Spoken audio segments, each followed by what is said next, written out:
सबसे पहले आज आपको स्वाति मालीवाल केस में जुड़ा हुआ बड़ा अपडेट सामने आया है, तो इस पर बातचीत होगी। दिल्ली पुलिस ने विभव कुमार को हिरासत में ले लिया है। तो वहीं आज मध्य प्रदेश के मुख्यमंत्री डॉक्टर मोहन यादव महाराष्ट्र दौरे पर हैं। तीसरी खबर है अक्षय कांति बम को लेकर। अक्षय कांति बम को किसी भी वक्त पुलिस गिरफ्तार कर सकती है। और फिर बात करेंगे छत्तीसगढ़ की, जहां सुकमा में पुलिस और नक्सलियों के बीच मुठभेड़ हुई है। तो वहीं नक्सली एनकाउंटर पर अब सियासत भी शुरू हो चुकी है। तो ये इस वक्त की 5 बड़ी खबरें हैं। इनके साथ साथ अन्य खबरों का भी रुख करेंगे।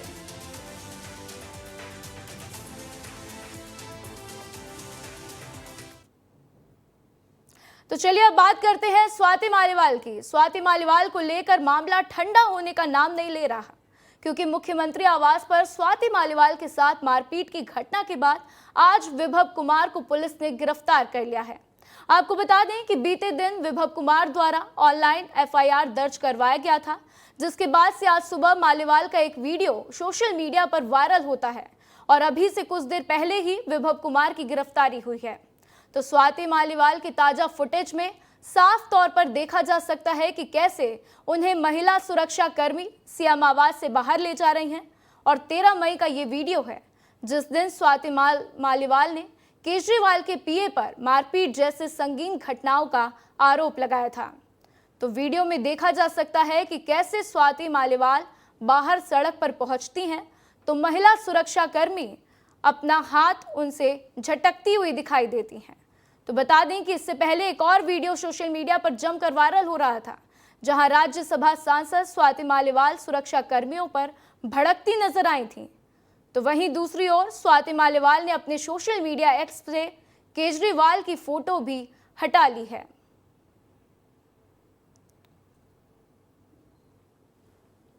तो अब पुलिस के शिकंजे में है विभव कुमार। आज पुलिस ने विभव कुमार को गिरफ्तार कर लिया है।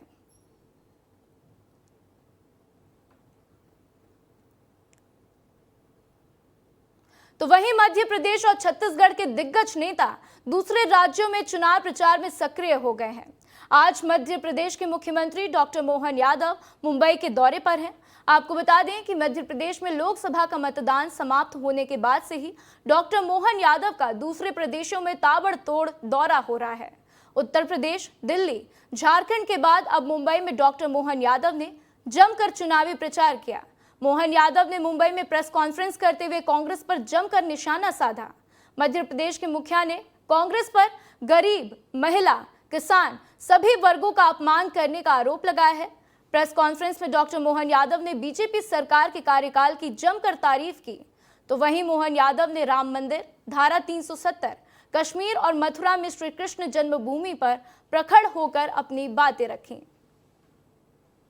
बम गिराने वालों का समर्थन लेके नकली शिवसेना सामने आ रही है। कितना दुख होता है कि मूसा, जिसके समर्थन से माननीय बाला साहब की वो याद रखें अगर बात के चिमटी से भी मैं छूना नहीं चाहूँगा कांग्रेस का समर्थन।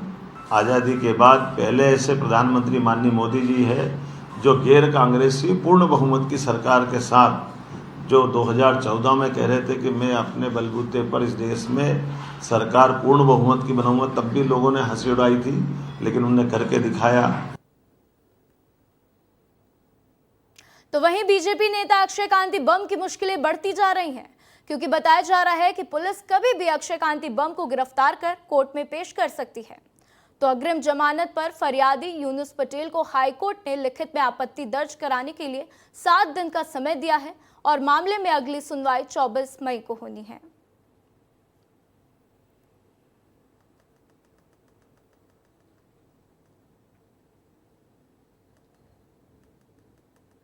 तो छत्तीसगढ़ के सुकमा जिले में आज सुबह पुलिस और नक्सलियों के बीच में मुठभेड़ हुई है।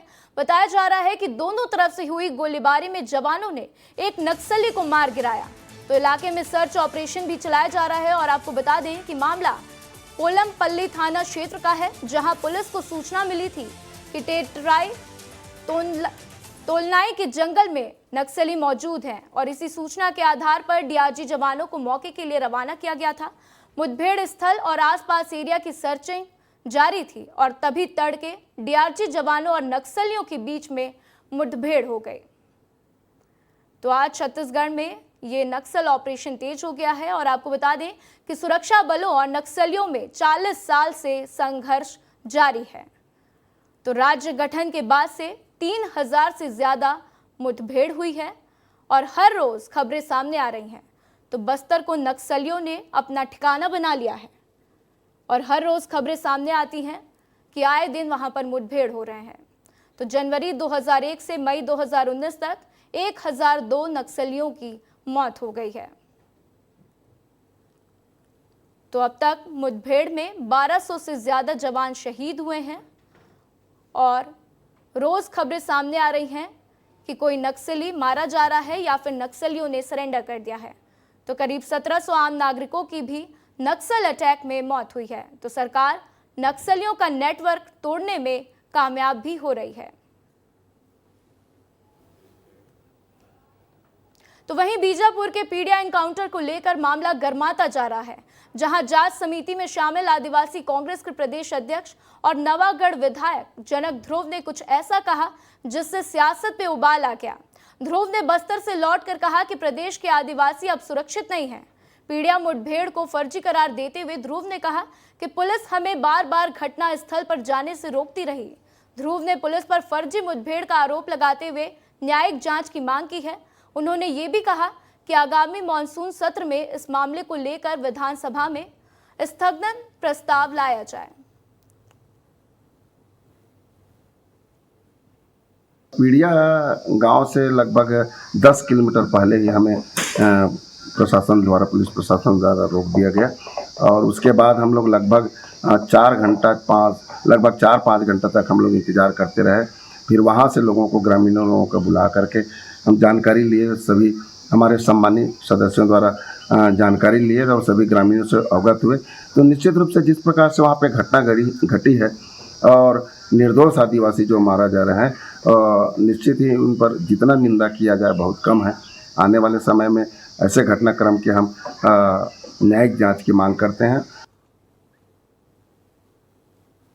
तो वहीं नक्सली एनकाउंटर पर सियासत तेज हो रही है, तो दूसरी तरफ उप मुख्यमंत्री विजय शर्मा की अनोखी पहल देखने को मिल रही है, जहां विजय शर्मा नक्सल छोड़कर मुख्य विचारधारा में लौटे विद्यार्थी से उन्होंने बातचीत की। इस युवा का नाम दिवाकर बताया जा रहा है। दिवाकर ने नक्सलवाद की विचारधारा को त्याग कर पढ़ाई की और अपने लगन और मेहनत से 10वीं कक्षा में उत्तीर्ण की। तो वहीं दिवाकर की इस सफलता से विजय शर्मा काफी गदगद दिखे। दिवाकर भैया नमस्ते, कैसे हैं? अरे नमस्ते नमस्ते। और मेरी बहन को भी नमस्ते। अरे वाह भाई वाह, क्या हुआ रिजल्ट यार?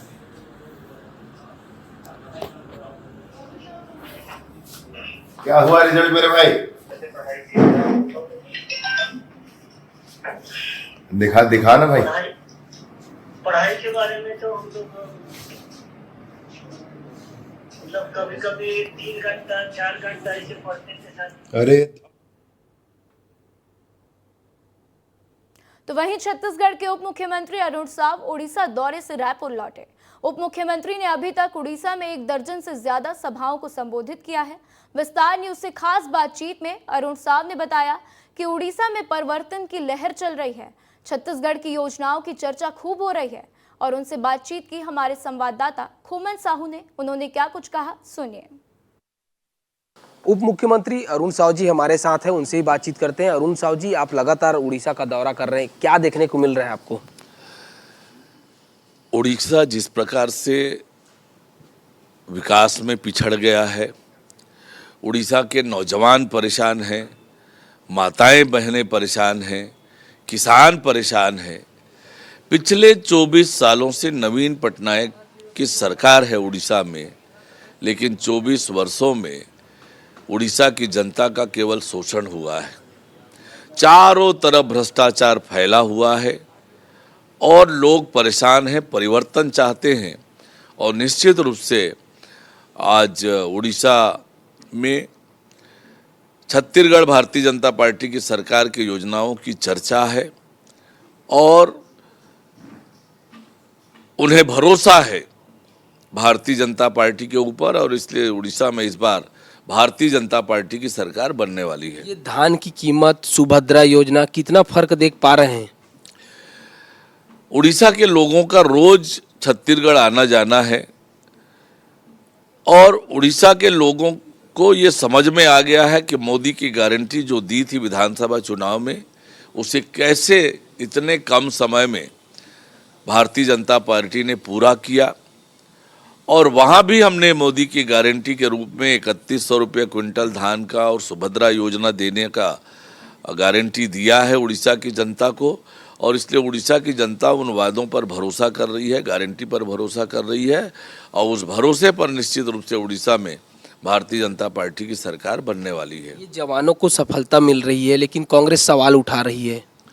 ये कांग्रेस का चरित्र है, कांग्रेस का इतिहास है। 5 साल तक पाला पोसा नक्सलवाद को, उनसे दोस्ती निभाई, गलबहियाँ किया, और आज जब कार्यवाहियाँ हो रही है तो कांग्रेस नेताओं के पेट में दर्द हो रहा है। सुरक्षा बलों की सफलता ये पचा नहीं पा रहे हैं, उन पर प्रश्न चिन्ह उठा रहे हैं। तो ये दुर्भाग्य है, जनक है, ये कांग्रेस के चरित्र को ही उजागर करता है। तो आपने सुना, उप मुख्यमंत्री हैं जो लगातार उड़ीसा के दौरे पर जा रहे हैं, वहां प्रचार प्रसार कर रहे हैं और ये कहते हुए नजर आ रहे हैं कि इस बार उड़ीसा के लोग परिवर्तन चाह रहे हैं। कैमरा पर्सन किशोर के साथ कोमन साहू, विस्तार न्यूज, रायपुर।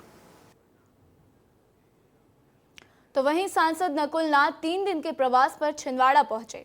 इस दौरान उन्होंने कहा कि इस बार मध्य प्रदेश से अच्छे नतीजे आएंगे और इंडिया गठबंधन सरकार बनाएगी। मतदान के कम प्रतिशत होने पर नकुल नाथ ने लोगों से अपने मत अधिकार का इस्तेमाल करने की खास अपील की है। मध्य प्रदेश में भी अच्छे नतीजे आएंगे। आप लोग लगातार सर्वे करते हैं, आपके खुद के सर्वे ही कह रहे हैं कि पिछली बारी से अच्छा इस बारी कांग्रेस का प्रदर्शन रहेगा। कि आपका हक है, आपका अधिकार है वोट करना। भारी संख्या में आप आइए और अपनी सरकार को चुनिए।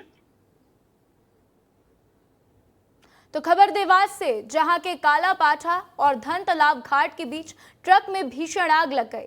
ट्रक में रेत भरी हुई थी, तो मौके पर पहुंची फायर ब्रिगेड की टीम ने ट्रक की आग पर काबू पा लिया। तो आप इन तस्वीरों में देख सकते हैं कि कैसे ट्रक आग का गोला बन गई है। हालांकि मौके पर पहुंचकर फायर ब्रिगेड की टीम ने आग पर काबू पा लिया है।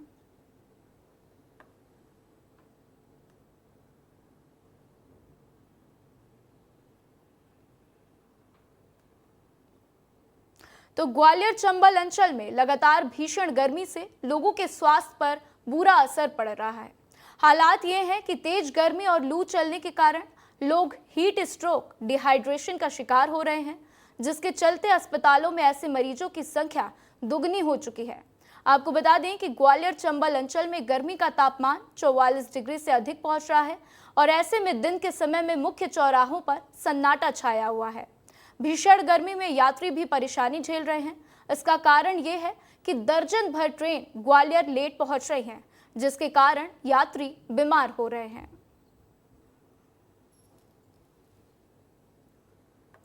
इस समय ग्वालियर चंबल अंचल में भीषण गर्मी का अलर्ट जारी है। मौसम वैज्ञानिक ने चेतावनी दी है कि ग्वालियर चंबल अंचल में गर्म हवाएं चलेंगी। साथ ही साथ आप देख सकते हैं कि ग्वालियर की सड़कों पर जो दोपहिया वाहन हैं और जो पैदल चलने वाले लोग हैं, उनकी संख्या काफ़ी कम है। यही वजह है कि लोग सुबह और शाम के वक्त घर से निकल रहे हैं। दोपहर 10 बजे के बाद भीषण गर्मी का दौर शुरू हो जाता है और लोग अपने घरों के अंदर कैद हो जाते हैं, क्योंकि जिस तरीके से ग्वालियर चंबल अंचल में भीषण गर्मी पड़ रही है, उससे लोगों के स्वास्थ्य पर बुरा असर दिखाई दे रहा है। अंचल के अस्पतालों में हीट स्ट्रोक और डिहाइड्रेशन के मरीजों की संख्या दुगनी हो चुकी है। यही कारण है कि डॉक्टरों ने सलाह दी है कि दोपहर के बाद लोग घर से न निकलें। खास तौर पर जो बच्चे और बुजुर्ग हैं वह बिल्कुल ही न निकलें, और जो घर से निकल रहे हैं वह अपने पूरे शरीर को ढककर निकलें, क्योंकि जिस तरीके से यहाँ पर गर्मी पड़ रही है उसके कारण लोगों के स्वास्थ्य पर बुरा असर देखने को मिल रहा है। कैमरामैन संजय चंदेल के साथ अनिल गौर, विस्तार न्यूज। तो वहीं छत्तीसगढ़ में लोकसभा चुनाव खत्म हो चुके हैं। प्रदेश में 3 चरणों में मतदान डाले गए थे। अब तैयारी है मतगणना की। निर्वाचन आयोग ने मतगणना को लेकर तैयारी तेज कर दी है। 4 जून को लोकसभा चुनाव की मतगणना से पहले राज्य में 1000 से ज्यादा अधिकारियों की ट्रेनिंग शुरू हो गई है। 4 जून को होने वाले मतगणना को लेकर अधिकारियों को किस तरीके से ट्रेनिंग दी जा रही है और मतगणना को लेकर निर्वाचन आयोग की क्या है खास तैयारी, इस रिपोर्ट में देखिए।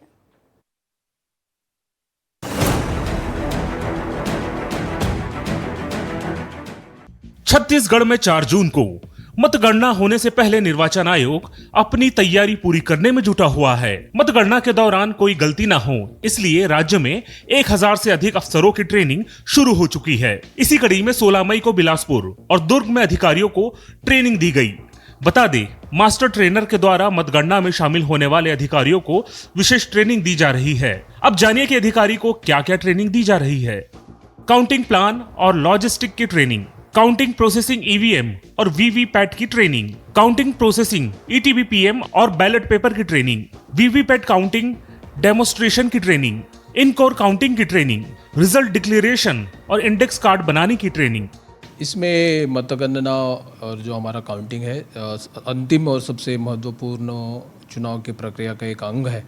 इसके लिए जो हमारे सभी मतदान करने वाले कर्मी हैं, अधिकारी हैं, उनकी लगातार इस संदर्भ में ट्रेनिंग दी जा रही है। ख़ास तौर पे ये भी है कि विधानसभा में सभी हमारे कर्मचारियों ने एक बार काम किया भी है, किंतु फिर भी चुनाव प्रक्रिया बहुत महत्वपूर्ण है, कहाँ पे भी गलती न हो। मतगणना में शामिल होने वाले अधिकारियों को 28 मई तक ट्रेनिंग दी जाएगी। 20 मई को राजधानी रायपुर के न्यू सर्किट हाउस ऑडिटोरियम में भी अधिकारियों को ट्रेनिंग दी जानी है। 20 मई को ही प्रेरणा सभा जगदलपुर में भी ट्रेनिंग दी जाएगी। वहीं 21 मई को जांजगीर और 22 मई को कांकेर में भी अधिकारियों को मतगणना के लिए ट्रेनिंग दी जाएगी। मतगणना को लेकर निर्वाचन आयोग की क्या कुछ तैयारियां हैं, सुनिए। डिप्यूटी सीओ लोग हैं, असिस्टेंट सीओ लोग हैं, उनका टीम भी बनाया गया है। हर जिले में जाके वो ट्रेनिंग भी दे रहे हैं। इसके साथ साथ जो हमारे स्ट्रॉन्ग रूम है उसके सुरक्षा को लेके भी हम पूरे चौकन्ने हैं। लगातार हमारे यहाँ पे टीम्स भी, वहाँ के आरओज, कलेक्टर्स और सभी पुलिस प्रशासन अधिकारी भी उसको भी देख रहे हैं, ताकि किसी भी तरह की खासतौर पे रूमर्स जो ईवीएम के बारे में फैलाए जाते हैं उसको भी हम ध्यान दे रहे हैं। मतगणना को लेकर ट्रेनिंग में शामिल हो रहे अधिकारी मास्टर ट्रेनर से सवाल जवाब भी कर रहे हैं। ट्रेनिंग प्रोग्राम में उप जिला निर्वाचन अधिकारी, रिटर्निंग अधिकारी, सहायक रिटर्निंग अधिकारी, ईवीएम नोडल अधिकारी, सुरक्षा नोडल अधिकारी, पोस्टल बैलेट नोडल अधिकारी जैसे अफसर शामिल हो रहे हैं। यह सभी अधिकारी 4 जून को होने वाले मतगणना में अहम भूमिका निभाते हुए नजर आएंगे। छत्तीसगढ़ में लोकसभा चुनाव खत्म हो गया है और अब तैयारी है चुनाव के काउंटिंग की। इसे लेकर प्रदेश भर के 1000 से ज्यादा अधिकारियों की ट्रेनिंग शुरू हो गई है। 4 जून को नतीजे आने हैं, इससे पहले चुनाव आयोग अपनी तैयारी पूरी करने में जुट गया है, ताकि जब 4 जून को इलेक्शन काउंटिंग हो तो कोई उसमें कमी न रह जाए। कैमरा पर्सन अखिलेश के साथ अनमोल तिवारी, विस्तार न्यूज। तो रायबरेली से राहुल गांधी मैदान में है, तो कांग्रेस के लिए तमाम नेता भी उनके लिए प्रचार करने के लिए रायबरेली पहुंच रहे हैं।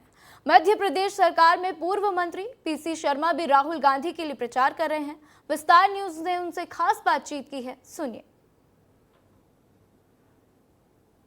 रायबरेली के रण को जीतने के लिए दोनों ही पार्टियां, चाहे कांग्रेस की बात करें या फिर बीजेपी की बात करें, दोनों ही पार्टियों ने पूरी ताकत झोंकी हुई है। अगर हम बात कांग्रेस की करें तो कांग्रेस के कई बड़े नेता अलग अलग राज्यों से भी रायबरेली में कैंप कर रहे हैं। चाहे हम भूपेश बघेल की बात करें जो यहाँ पर इंचार्ज बनाए गए हैं, या फिर पीसी शर्मा जी की बात करें जो मध्य प्रदेश सरकार में पूर्व मंत्री रह चुके हैं, कांग्रेस के पुराने नेता हैं, वो भी यहाँ पर हमारे साथ मौजूद हैं। सर, क्या माहौल है कांग्रेस का रायबरेली में, क्या देख रहे हैं आप? 103 साल पहले 1921 में पंडित जवाहरलाल नेहरू सबसे पहले यहाँ पर आए थे, जब किसानों का आंदोलन हो रहा था और अंग्रेज़ सरकार ने उन पे किसानों पे गोली चलाई थी, और कितनी भी लहरें आई वो उसमें हमेशा ने जीत दर्ज की और पार्लियामेंट बैठी। सोनिया गांधी जी ने कल एक बड़ी भावनात्मक भावुक अपील की कि मैं अपना बेटा आपको सौंप रही हूँ। खतरा, डर या कोई वैसी बात तो नहीं है कि इस बात को लेकर उन्हें अपील करनी पड़ी? उनकी अपील मैं समझता हूँ कि जो रायबरेली में जो सोनिया गांधी जी का, उनका मतलब ये था कि मुझे आप लोगों ने सेवा का मौका दिया, मैं 20 साल सांसद रही और लाड़ प्यार दिया, अब मैं अपने बेटे राहुल गांधी को सौंप रही, इनको भी वैसा ही लाड़ प्यार देना जैसा मुझे दिया। मतलब जीत को लेकर, दोनों सीटों को लेकर आश्वस्त? दोनों सीट, वहाँ कुछ अंतर कम हो सकता है अमेठी में, लेकिन यहाँ का अंतर तो हिंदुस्तान की जो इन्हीं जो सीट्स होंगी उसमें आएगा। बहुत शुक्रिया सर हमसे बातचीत करने के लिए। पीसी शर्मा जी हैं, कांग्रेस के वरिष्ठ नेता हैं, मध्य प्रदेश सरकार के पूर्व मंत्री रह चुके हैं, फिलहाल रायबरेली में हैं और निश्चित तौर पर जीत का दावा कर रहे हैं। चाहे हम रायबरेली की बात करें या फिर अमेठी की, ये भी कह रहे हैं कि जीत का अंतर कितना होने वाला है, खाली ये देखने वाली बात है, बाकी जीत तय है। कैमरामैन शिव त्रिपाठी के साथ आदर्श सिंह, विस्तार न्यूज़, रायबरेली। तो अवैध रेत खनन पर कलेक्टर केएल चौहान ने बड़ी कार्रवाई की है।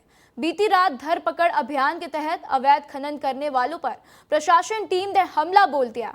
आपको बता दें कि इस मामले को लेकर व्यापक तौर पर प्रशासन के पास शिकायतें आ रही थीं। गांव वालों का मानना है कि अवैध रेत खनन के चलते नदी में काफी कटाव हुआ है, जिस कारण नदी गांव के समीप आ पहुंची है। गांव वालों का ऐसा मानना है कि अगर अवैध खनन की प्रक्रिया चलती रहेगी तो गांव वासियों को इसका खामियाजा भुगतना पड़ेगा। तो गांव वालों की इस समस्या पर कलेक्टर ने त्वरित कार्रवाई की है, सुनिए। लोगों ने उसको वन विभाग को भेज करके उसको तुरंत बंद करवा दिया है और उसमें आगे जो भी जांच करने के मैंने माननीय अफसर को बोल दिया है, जो उसमें तथ्य हैं उसके आधार पर कार्रवाई करें। तो इंडियन प्रीमियर लीग का सीजन अब आखिरी चरण में पहुंच चुका है। प्लेऑफ को लेकर थ्रिल बरकरार है। आज शाम चेन्नई सुपर किंग्स और रॉयल चैलेंजर्स बेंगलुरु के बीच का मुकाबला तय करेगा कि कौन सी टीम सुपर 4 में अपनी जगह पक्की करेगी और किसे निराश मन से अपना सीजन समाप्त करना होगा। आपको बता दें कि Kolkata night Riders, Rajasthan Royals और सनराइजर्स हैदराबाद पहले ही प्लेऑफ में अपना स्थान पक्का कर चुकी हैं और ऐसे में आरसीबी और सीएसके के बीच का मुकाबला काफी कुछ तय करने वाला है। तो आरसीबी के होम ग्राउंड पर आज शाम ये मुकाबला खेला जाना है, जहां बेंगलुरु को अगर ट्रॉफी की रेस में बने रहना है तो उसे बड़ी जीत दर्ज करनी होगी। तो वहीं ऋतुराज गायकवाड़ की कप्तानी वाली सीएसके 14 अंक के साथ फिलहाल टेबल पॉइंट पर चौथे स्थान पर काबिज है और अगर चेन्नई ये मुकाबला जीतती है या फिर बेहद कम मार्जिन से हारती भी है तो भी ये टीम आसानी से सुपर 4 में अपनी जगह बना लेगी।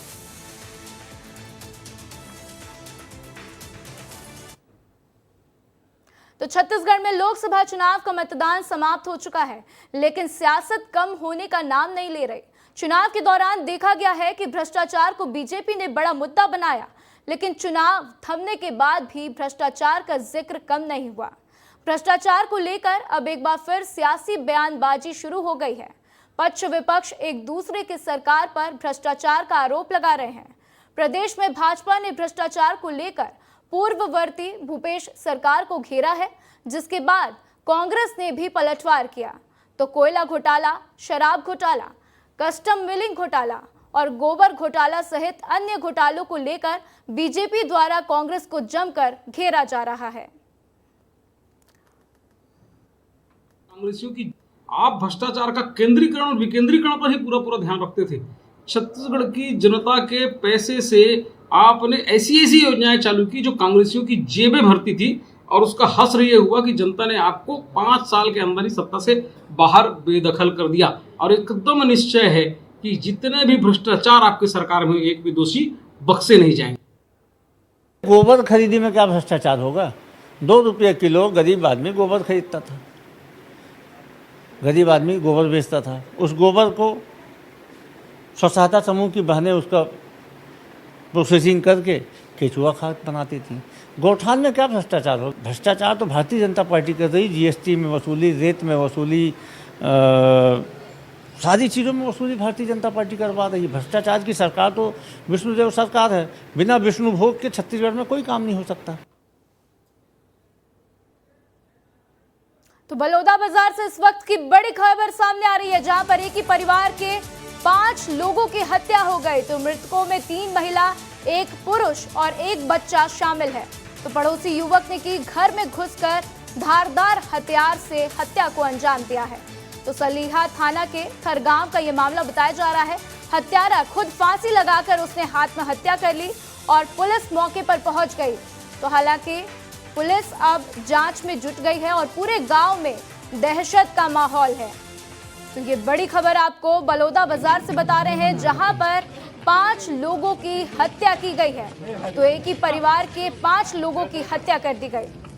तो ज्यादा जानकारी के लिए मेरे साथ रवि मेरी जुड़ चुके हैं। रवि, किन कारणों की वजह से ये हत्या हुई है और आखिर आरोपी ने खुद की भी जान ले ली फांसी लगाकर?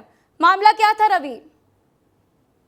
सबसे पहले तो जिस जगह घटना हुई उस जगह के बारे में बता देता हूँ। ये सारंगढ़ भिलाईगढ़ जिले और बलौदाबाजार जिले के बॉर्डर में पड़ने वाला एक गांव है और एक ही परिवार के 5 लोगों की हत्या जो हुई है। और इसके बाद इसमें सबसे बड़ा अपडेट ये है कि पहले तो हथौड़े या टंगी वार किया गया, उनकी हत्या की गई, उसके बाद फांसी पर लटका के आत्महत्या कर ली गई है। तो ये पूरा मामला एक ही परिवार का है। और जब ये बॉडी लोगों को दिखी और एक ही घर में इतने 5 लोगों की मौत की जानकारी मिली, उसके बाद से ग्रामीण वहां एकजुट हुए हैं, देख रहे हैं। उसके बाद पुलिस को बुलाया गया, पुलिस भी मौके पर पहुंच चुकी है और इन सभी के शवों को पोस्टमार्टम के लिए भेजा जा रहा है और फोरेंसिक की टीम बुलाई गई है। फोरेंसिक की टीम यहाँ पहुंचकर इसके पूरी पड़ताल करेगी कि आखिर मौत के पीछे, हत्या के पीछे क्या कारण है और किन हत्यारों से वार किया गया है, क्योंकि यह मामला बहुत गंभीर है और एक ही परिवार में 5 लोगों की मौत हो जाना अपने आप में एक गंभीर मामला है और इसमें जांच